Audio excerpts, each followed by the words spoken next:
ॐ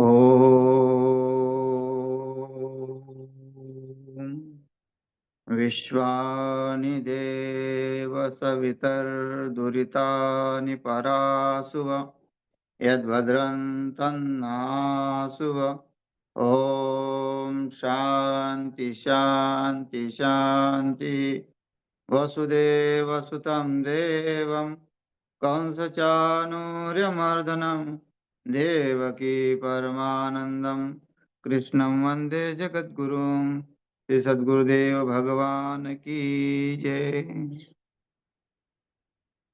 प्रस्तुत श्रीमद् भगवद गीता का 11 अध्याय और श्लोक क्रमांक चल रहा था 31वां।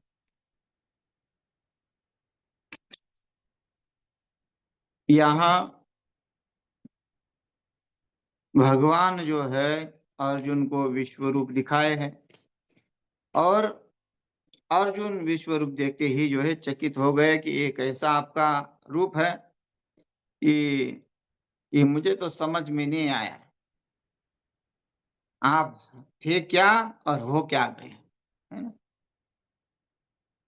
जिसके बारे में अगर हम सोचते नहीं हैं, अगर वो ऐसा निकले हैं, उसका भयंकर रूप प्रकट सामने आ गया, तो हम क्या कह सकते हैं? हमारी बुद्धि काम ही नहीं करेगी।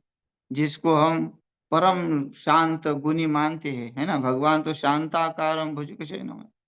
और ऐसे परमात्मा अर्जुन को भयभीत करने वाले रूप को दिखा रहे हैं और अर्जुन त्रस्त होके भगवान से विनम्र प्रार्थना करते हैं कि हे प्रभु, आप जो है ये रूप हटाकर आप अपने ही रूप में आइए।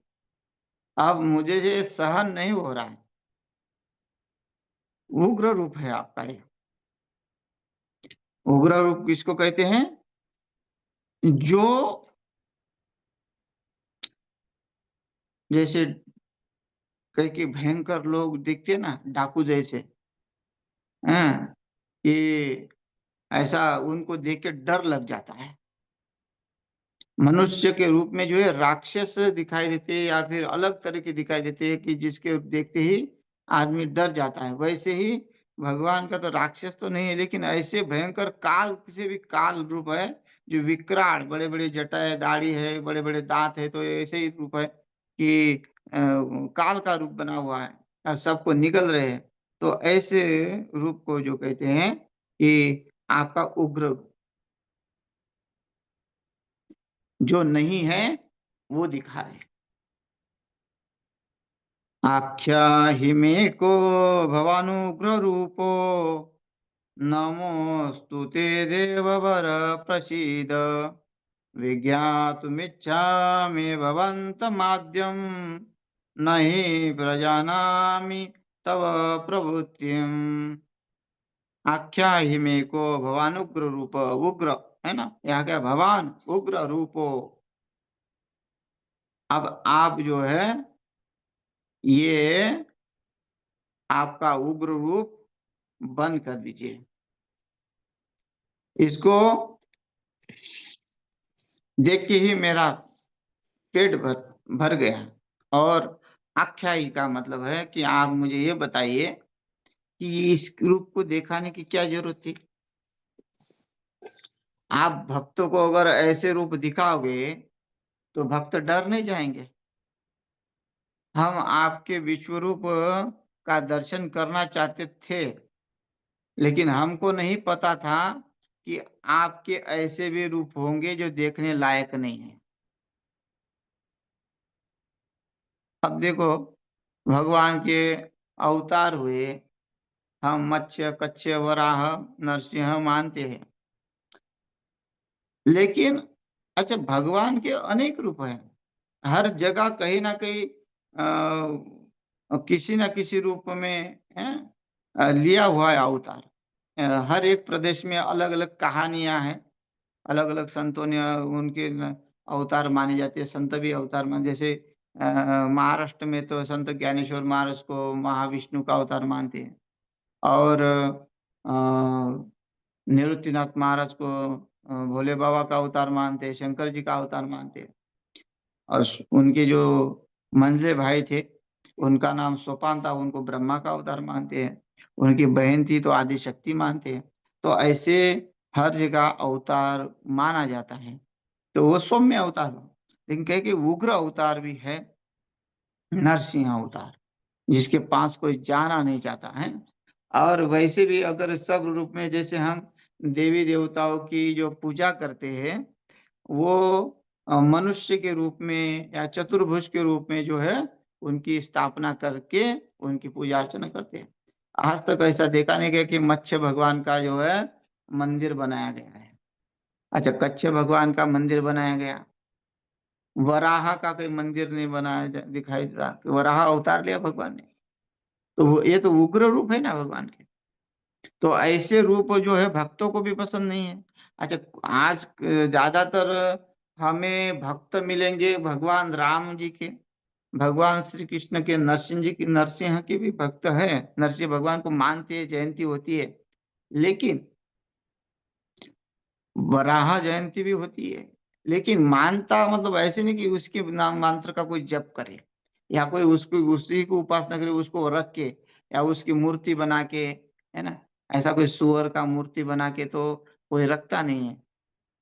जो वराह अवतार है वो ऐसा कर रखता है कि वो तो भी तो भगवान का अवतार ही है।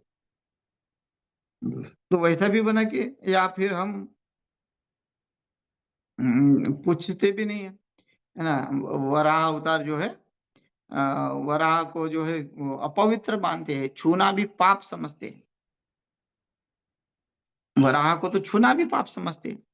तो ऐसे उग्र रूप जो है आपने क्यों लिए, अर्जुन का प्रश्न है। क्योंकि ये भक्तों को दिखाने के लिए रूप नहीं है ना। ये मुझे बतलाइए, मैं आख्यायी भगवान उग्र रूप, आप ऐसे उग्र रूप वाले क्यों हो गए। हाँ, कौन है आप, है कौन। इतने इसमें से जो आप एक होंगे कि आप सबके सब है। ये भगवान को प्रश्न कर रहे हैं अर्जुन। उनके मन में बहुत सारी शंका हो रही है। जो भगवान जो जो भगवान श्री कृष्ण जो है मेरे सामने खड़े थे, मुझे स्नेह से देखते थे, आज वही मेरा भक्षण करने लगे। तो मेरी रक्षा के लिए आए हैं वो कौन है, और जो मुझे निगल रहे वो कौन है, प्रश्न है।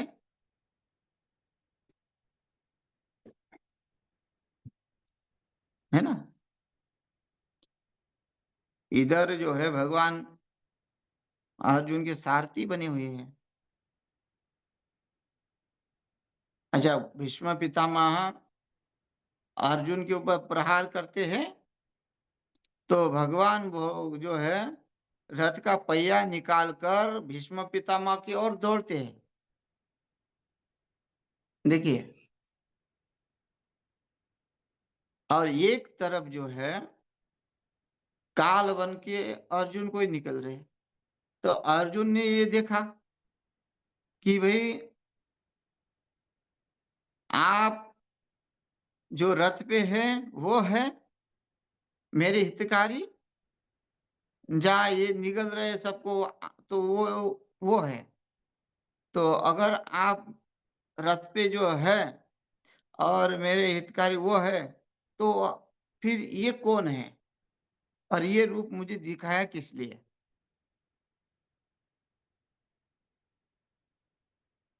तो कहते हैं कह, उग्र रूपक कह, ये उग्र रूप वाले कौन है। देववर, देवों में श्रेष्ठ आपको मैं नमस्कार करता हूँ।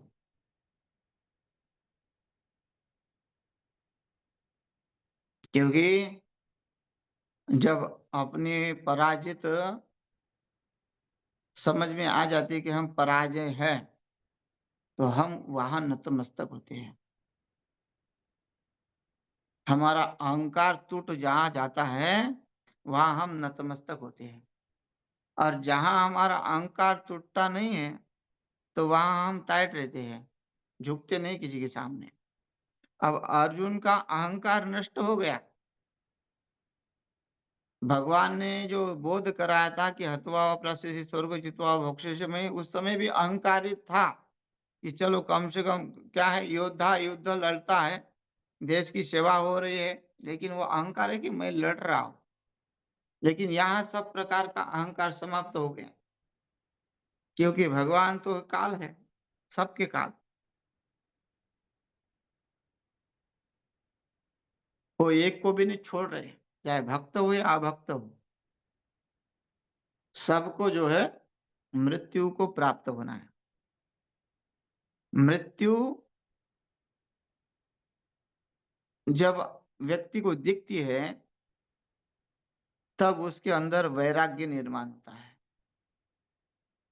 वो कुछ खाता पीता नहीं है, उस संसार का भोग नहीं भोगता। अगर मृत्यु को समझ में आए, जैसे परीक्षित अपने मृत्यु को जान चुके थे, इतना वैराग्य दृढ़ हुआ कि श्रवण मनन निधिध्यासन तुरंत शुरू हो गया,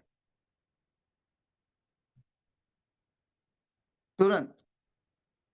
क्योंकि मृत्यु को देखा, मृत्यु समझ में आ गई कि मृत्यु होने वाली है, तो वो जो है ना, उसमें वहां नतमस्तक हो जाता है। तो वैसे अर्जुन नतमस्तक हो गए भगवान के सामने, काल के सामने, कि मैं आपको प्रणाम करता हूँ, आप तो सब देवों में श्रेष्ठ है। क्योंकि स्तुति किए बिना भगवान रूप भी नहीं हटाएंगे। और ये देखते देखते तो पसीने छूट रहे, कौन इसको संभालेगा। ऐसा रूप दिखाया कि कौन संभालेगा। यहाँ तो कोई आगे होने वाला नहीं है, इस रूप को शांत करो। जहाँ हिरण्यकश्यप का वध हुआ, तो देवताओं ने प्रहलाद जी को सामने कराया। पहले तो लक्ष्मी माया के सामने कराया, ये क्योंकि पति जो है अपने पति के काबू में आ जाते हैं। देवता बड़े होशियार है। देवता ने सोचा कि हमारे तो बस की बात नहीं है, तो इनकी जो पत्नी है लक्ष्मी मैया, ये उनकी बात तो मानेंगे ही मानेंगे। क्योंकि भगवान तो बड़े क्रोध में थे, हुंकार भर रहे थे। ऐसा लगता था कि हिरण्यकश्यप के साथ साथ सबको ही चीर फाड़ देंगे। तो देवता घबरा के लक्ष्मी मैया को जो विनती की, और लक्ष्मी मैया भी उनको समझाने गई। लेकिन वो उसका रूप देख के, और वैसे ही नरसिंह भगवान ने अपनी धड़क आवाज निकाली, तो जो है लक्ष्मी मैया थाली फेंक के भाग गई। लेने के देने पड़ गए उनको भी। तो प्रहलाद जी को आगे किया। देखो, भक्त आगे होता है तो वो सब कुछ शांत हो जाता है। तो प्रहलाद जी को आगे किया, प्रहलाद जी को देखा, स्नेह से देखा, और प्रहलाद जी ने भी स्तुति की, और भगवान शांत हो गए। तो वैसे ही अर्जुन अब परमात्मा को शांत कर रहे हैं। क्यों? क्योंकि अब तो दूसरा कोई भक्त है नहीं। अर्जुन जो है एकमेव भक्त वही है, और दूसरा किसी में सामर्थ्य नहीं है परमात्मा को जो है कहे कि आप ये रूप जो बंद करें, क्योंकि दूसरा किसी को दिख भी नहीं रहा था। तो इसलिए अर्जुन कहते हैं, हे देववर ते नमः, मैं आपको नमस्कार करता हूँ। आप कृपा करके ये में मुझे बताइए कि आपने ये उग्र रूप धारण क्यों किया, और ये उग्र रूप में ये कौन कौन है, ये कौन है। मैं इनको जानता भी नहीं, अर्जुन ने कभी देखा भी नहीं। ऐसा तो नहीं था जैसे हमने अभी सुना है, 18 पुराण है, वो पुराण है। उस समय तो व्यास जी ने 18 पुराण लिखे नहीं थे। महाभारत युद्ध के बाद ही हुआ ये सब उल्लेख पुराणों का जो है। उन्होंने लिखा पढ़ी की, महाभारत से लेके सब लिखो, भागवत ये सब लिख दिया। महाभारत लिखना शुरू कर दिया, फिर 18 पुराण लिखना शुरू कर दिया। कहते हैं कि उसको भी शांति नहीं मिली। 18 पुराण लिखने के बाद भी शांति नहीं मिली। महाभारत लिखने के बाद भी शांति नहीं मिली। तब उन्होंने श्रीमद् भागवत की स्थापना की, लिखा-पढ़ी की और उसके बाद उनको शांति मिली। लेकिन कहने का तात्पर्य ये है कि लोग अभी पुराण सुनते हैं तो उनको समझ में आ जाएगा। कौन से अवतार है, कौन से देवता है। लेकिन अर्जुन वहाँ उस समय कोई उनको कथा पता नहीं। हाँ, या फिर हो सकता है कि पुराण तो अ, लिखते पुराण का नाम है पुराण है। हो सकते है कि पहले भी हो, लेकिन इतिहास के रूप में इकट्ठा नहीं थे। मतलब ऐसे नहीं थे कि जैसे अभी लिखे हुए हैं, तो वो संक्षिप्त में हो गए या फिर कहीं ऋषि मुनियों से जो है संबंधित, उन्हीं की जानकारी में। तो ये इसलिए अर्जुन को ये जो रूप दिख रहे हैं ये उनके परिचित नहीं है। परिचित न होने से वो कहते कौन है भाई ये सब जो दिखा रहे हैं। तो आपको मैं नमस्कार करता, आप प्रसन्न होइए। हैं, ते नमः अस्तु प्रसीद। आप प्रसन्न होकर जो है मुझे वही रूप दिखाए जो आप है। आद्यम भवंतम, आदि पुरुष आपको मैं विशेष रूप से नमस्कार करता हूँ। विज्ञातुम, विशेष रूप से जानना चाहता हूँ। अब बताओ,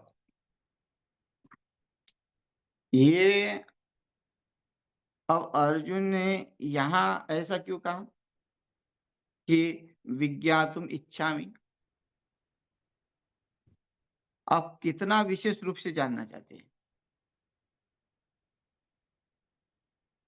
भाई एक तो है कि चित्र, आपके सामने चित्र आ रहे हैं बहुत सारे, लेकिन आपको परिचय नहीं उसका। तो देखिए, यही है कि जब भगवान ने ये सब का जो बारे में बताया कि ये वराह अवतार मेरा उस समय हुआ, नरसिंह अवतार मेरा उस समय हुआ, ये सब बताया, तभी तो यहाँ अर्जुन ने कहा विज्ञातुम इच्छामि, मैं आपको विशेष रूप से जानना चाहता हूँ कि आप कौन हैं। ये जो मुझे बड़े बड़े मुख वाले रूप दिख रहे हैं कौन है। तो भगवान ने ये सब बताया कि मैं अनेक अनंत जन्म से हूँ, या अनंत जन्म से आ रहा हूँ, जा रहा हूँ और अवतार ले रहा हूँ, या फिर सबसे मैं आदि हूँ। आगे श्लोक आएगा वो कि मैं सबका जो है काल हूँ, सबका मैं साक्षी हूँ। साक्षी का मतलब होता है जैसे स्वयं, जब आदमी पुण्य करता है पाप करता है तो स्वयं जानता है कि मैंने कितने पाप किए हैं और कितने पुण्य किए हैं, कितने लोगों को धोखे दिए हैं, तो स्वयं साक्षी हो गए ना। वैसे परमात्मा तो सबके अंतर। अच्छा, साक्षी कौन है? बोलते, लेकिन वो लोग बोलते कि मुझे पता है तुम्हारे बारे में, मतलब वो अपनी गवाही देता है कि साक्षी। तो वो साक्षी नहीं, वो नहीं है, स्वयं शरीर नहीं है। जो उसका अंतरात्मा है वही रिकॉर्ड होता है उसका। जो ईश्वर ही सबका साक्षी है, वही सबको ध्यान रखता है, सबको जाग जाग चेतना देता है कि ऐसा मत कर। अगर मन बुद्धि इंद्रिया जो है ग्रहण नहीं करती तो वो कर देता है। तो वो भी भगवान की साक्षी के अनुसार ही होता है। ये संकल्प हो जैसे पूरा करोगे वैसा जो है हो जाएगा। तो ये भगवान साक्षी है सबके, तो सबसे पहले है, सबके न्यायदाता है। किसको क्या देना है, किसको क्या देना है, कैसे दंड देना है, किस तरह उसकी व्यवस्था करनी है, ये सब परमात्मा के हाथ में है। वही व्यवस्था करता है।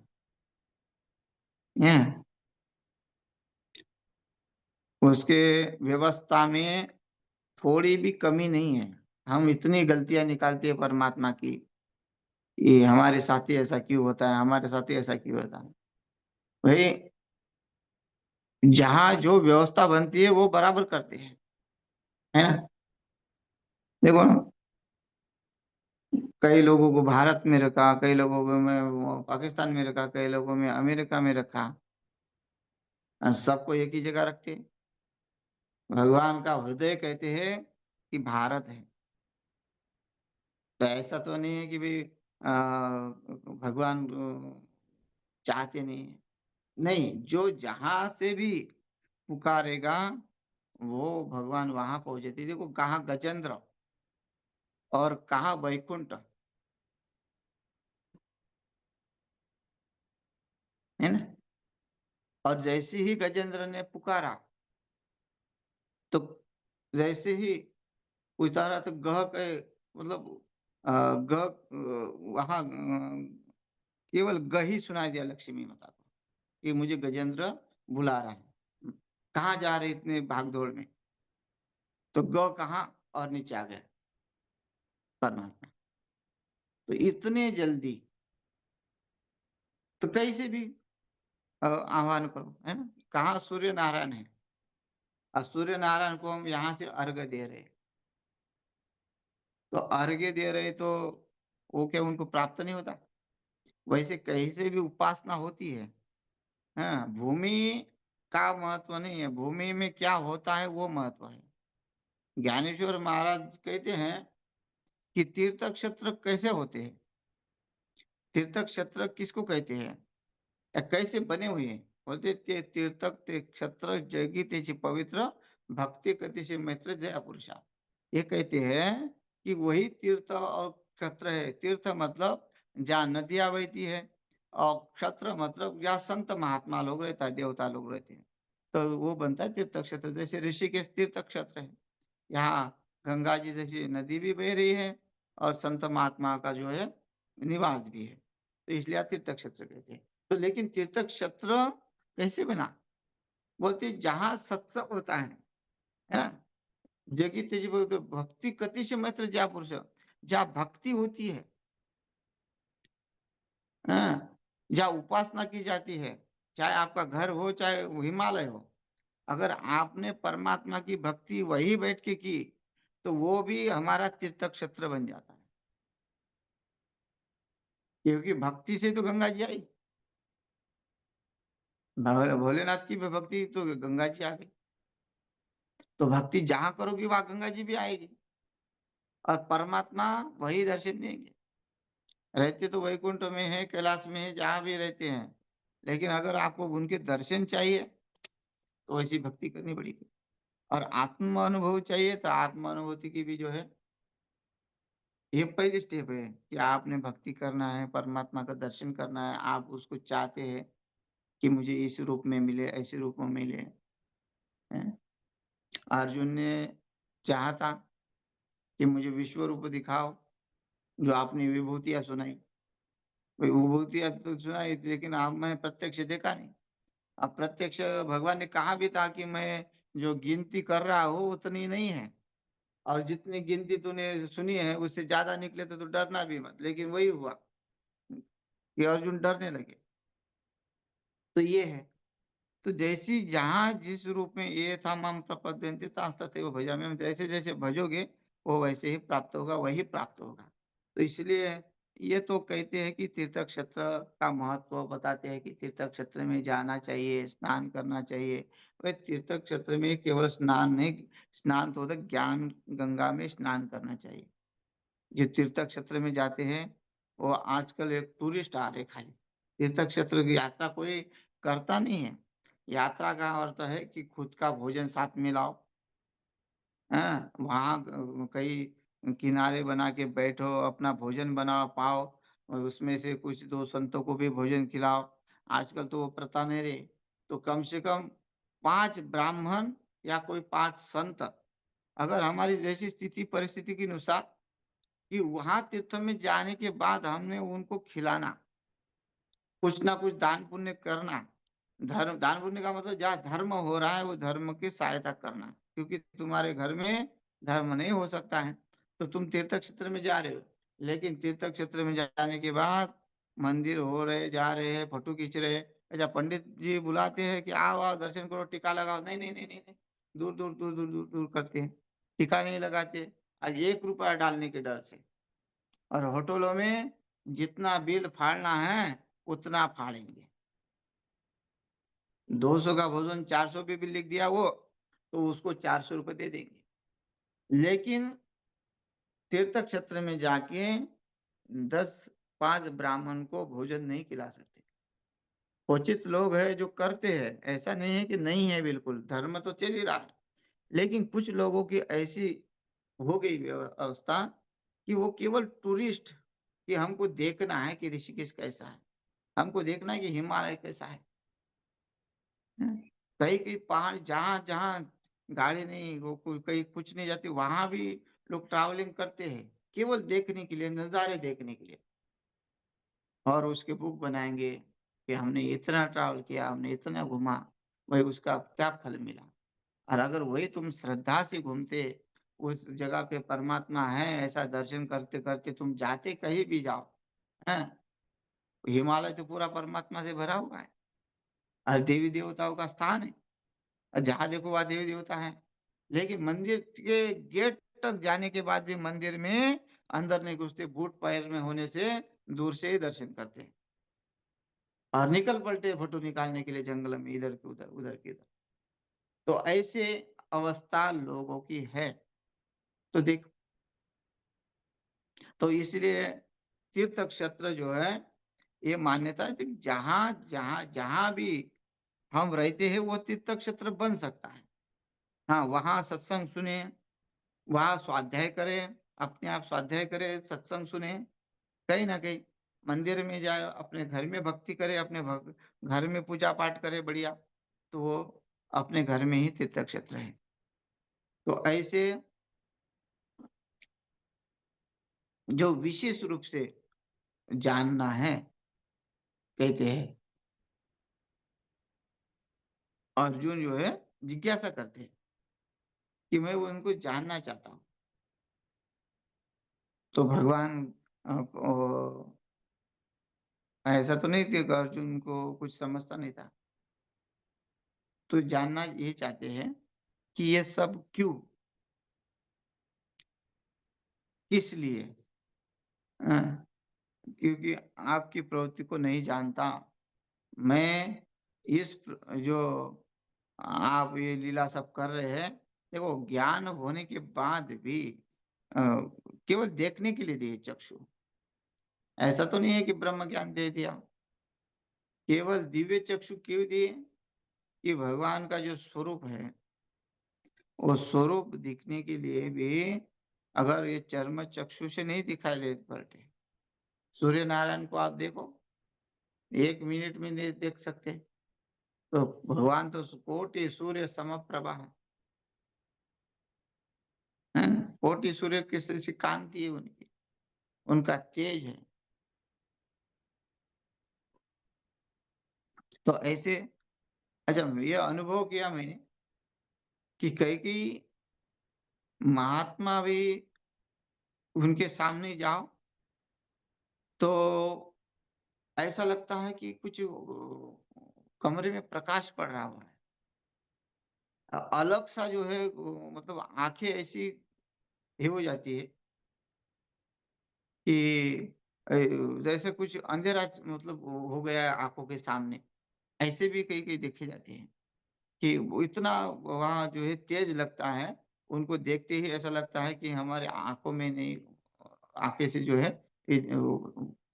एकदम ऐसा उजाला आ रहा है, बहुत सारा उजाला आ रहा है।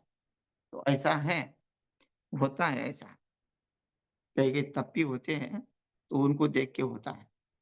तो यहाँ अर्जुन ने कहा कि मुझे आपको जानना है, विशेष रूप से जानना है, क्योंकि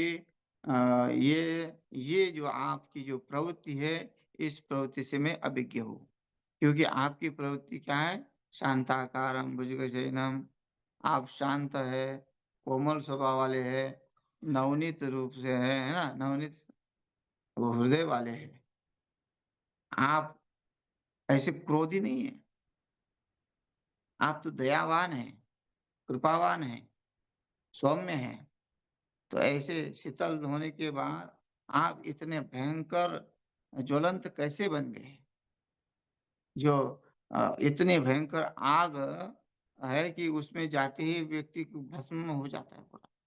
तो इस रूप को मैं जानना चाहता हूँ, मैं इस रूप को नहीं जानता हूँ, इसलिए तो भगवान को कहते हैं कि मैं प्रवृत्तिं न जानामि, तव प्रवृत्तिं न जानामि, कि मैं आपकी इस प्रवृत्ति को, इस वृत्ति को नहीं जान पा रहा हूँ।